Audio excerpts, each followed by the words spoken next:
Welcome back everybody. आप सबको पता है कि आज मैं लेट इसलिए हुई कि पाकिस्तान और बांग्लादेश की जो टेस्ट सीरीज चल रही है हमारी टीम्स की वजह से ही हमें लेट होना पड़ा। अब हसनैन की तरफ चलते हैं और इनसे पूछते हैं कि ये लोग लेट तो करवा रहे हैं अवाम को, लेकिन कोई उम्मीद भी है कुछ जीतने की, कुछ हारने की? चल क्या रहा है, क्या होने जा रहा है? देखिए, दैट इज $1 मिलियन क्वेश्चन। कल जो कुछ हुआ पाकिस्तान क्रिकेट टीम के साथ वो बहुत ही ज्यादा अनफॉर्चुनेट था, क्योंकि पाकिस्तान क्रिकेट टीम ने कल जब दिन का आगाज किया तो बांग्लादेश का कोई खिलाड़ी आउट नहीं था और फिर पाकिस्तान ने उनके 26 पे 6 खिलाड़ी आउट कर दिए। और कैन यू इमेजिन कि उसके बाद पाकिस्तान टीम के साथ क्या हुआ? जब 26 पे 6 खिलाड़ी आउट हैं बांग्लादेश के, वहां पे लिटन दास की जानिब से और मेहदी हसन मिराज की जानिब से 140 साल टेस्ट क्रिकेट का रिकॉर्ड टूटा है।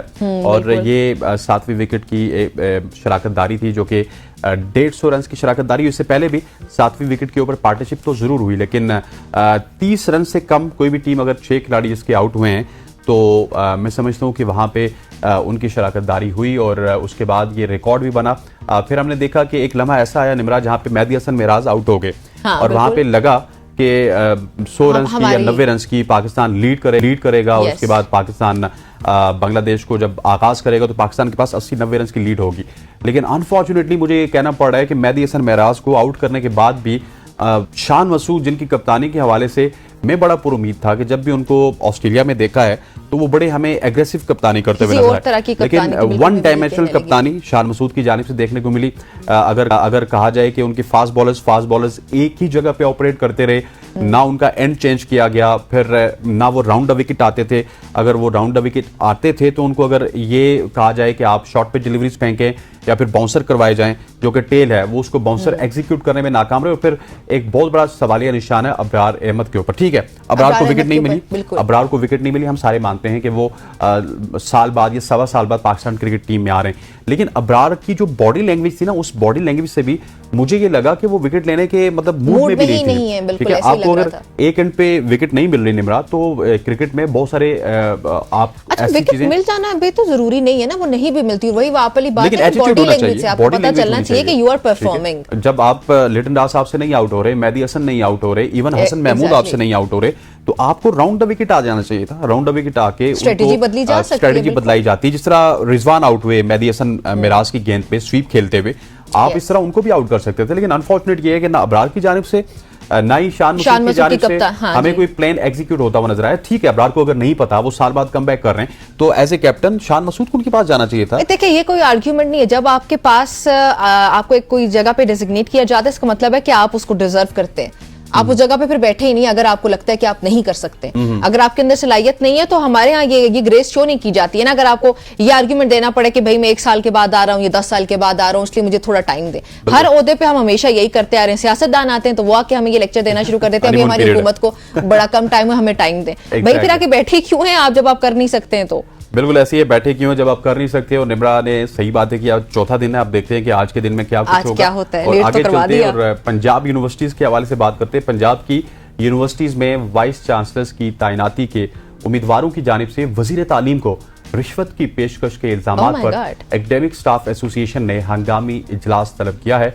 इजलास में रिश्वत के मामले पर लाएअमल तय किया और वजीर तालीम ने रिश्वत की पेशकश की तस्दीक करते हुए ये कहा है कि मुलव्विस जो उम्मीदवार हैं उनके नाम फहरिस्त से निकाल दिए जाएं। That is very very unfortunate. और इसी हवाले से निकाल दिए गए मेरे ख्याल में अभी तक तो नाम, और इसमें मजीद भी तफसीलात ले लेते हैं। बल्कि उमर दराज गोंदल, ब्यूरो चीफ लाहौर, हमारे साथ मौजूद है। उमर जी, वालेकुम। उमर बताइएगा, ये क्या खबर जो हसनैन ने अभी इस वक्त हमारे नाज़रीन के साथ शेयर की है, इसकी मजीद क्या डिटेल्स हैं जो आपके पास हैं?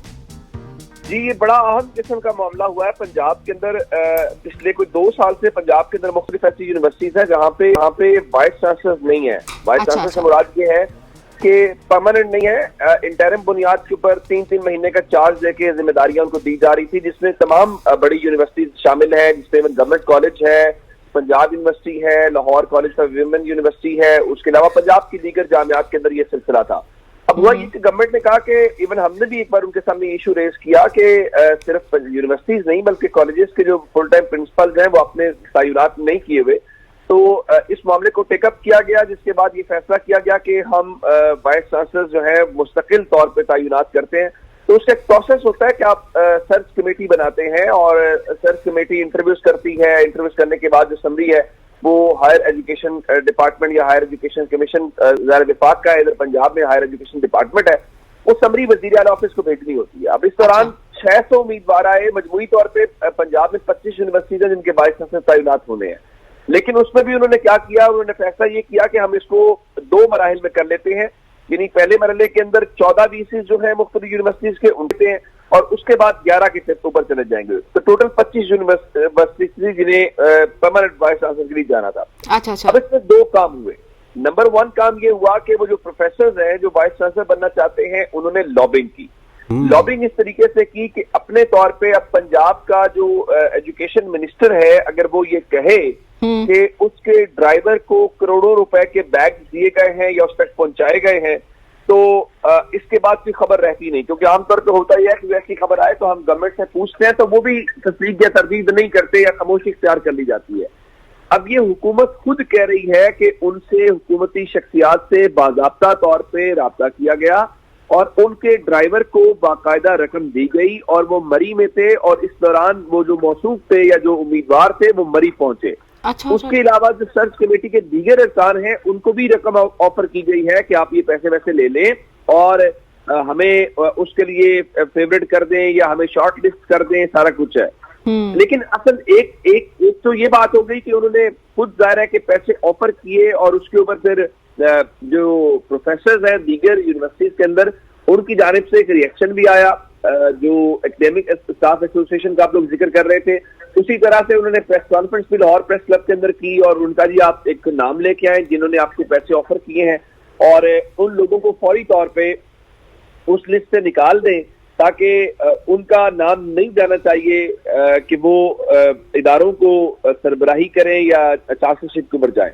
अच्छा उमर, मुझे ये भी बताइएगा क्लियरली कि तमाम के तमाम उम्मीदवारों ने रिश्वत दी, मतलब वजीर तालीम को, इसमें चंद उम्मीदवार थे और चंद नहीं, तमाम लोग नहीं है। इवन वाइस चांसलर को लेके जो वजीर तालीम है उन्होंने भी एक उम्मीदवार का जिक्र किया।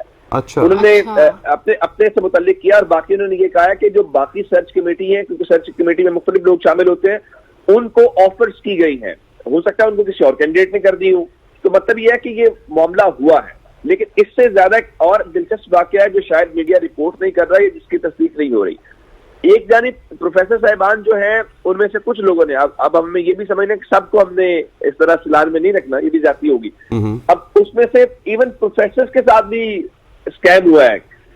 वो स्कैम ये है कि प्रोफेसर से भी उनको लूट मार की गई है। मतलब लूट मार इसलिए इस्तेमाल कर रहा हूं कि मुख्तलिफ फ्रॉडिये जो है, मुख्तलिफ जो लोग हैं, उन्होंने इन प्रोफेसर साहिबान को रीच आउट किया, उन्हें कॉन्टेक्ट किया, उन्हें ये कहा कि मिसाल के तौर पे अब फ्रॉडिये मुख्तलिफ नाम इस्तेमाल करते हैं। कोई कहते हैं कि मैं हसास इदारे से हूँ, तो उन्होंने कहा हम आपको वाइस चांसलर लगवा सकते हैं, आप हमें पैसे दें।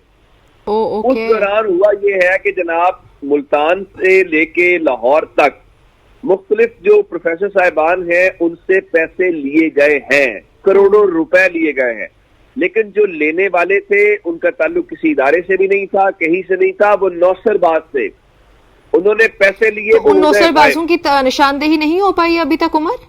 जी मैं आपको बताता हूँ, लाहौर की एक बहुत बड़ी यूनिवर्सिटी से खबर ये थी कि वहां पे एक साहब आए, उन्होंने कहा जी हम फला मैं इदारे से हूँ तो मैं ये करने आया हूँ, उन्हें ठहराया गया, फिर वो प्रोफेसर साहब का लैपटॉप भी साथ ले गए।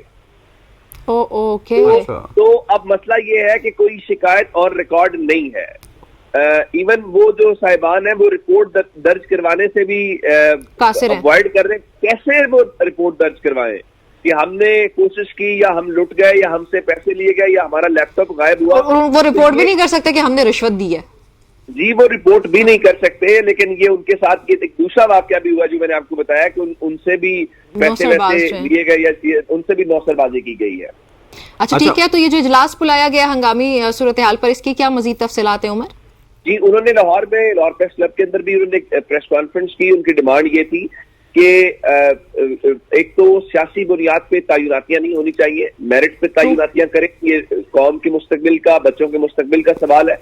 जो मेरिट पे लोग बनते हैं उन्हें इदारों की सरबराही दी जाए, और जिन्होंने अगर आपको ऑफर्स दी हैं या गलत काम किया है, जाहिर है कि हम ये एक्सपेक्ट नहीं करते उन एकेडेमिया से जुड़े हुए लोगों से। हम समझते हैं कि वो बड़े हाई स्टैंडर्ड्स के ऊपर बैठे होते हैं और उन्हें हाई स्टैंडर्ड्स के ऊपर ही बैठे होना चाहिए। तो ये तो उनका खैर मुतालबा था, लेकिन अब असल बात यह है कि जो शॉर्ट लिस्ट होने वाले लोग हैं वो शॉर्ट लिस्ट होकर उनके नाम की जो समरी है वो चली गई है सीएम ऑफिस, और उसके बाद क्योंकि गवर्नर साहब ने इसकी मंजूरी देनी होती है, वो यूनिवर्सिटीज के चांसलर होते हैं उनकी एडवाइस के ऊपर।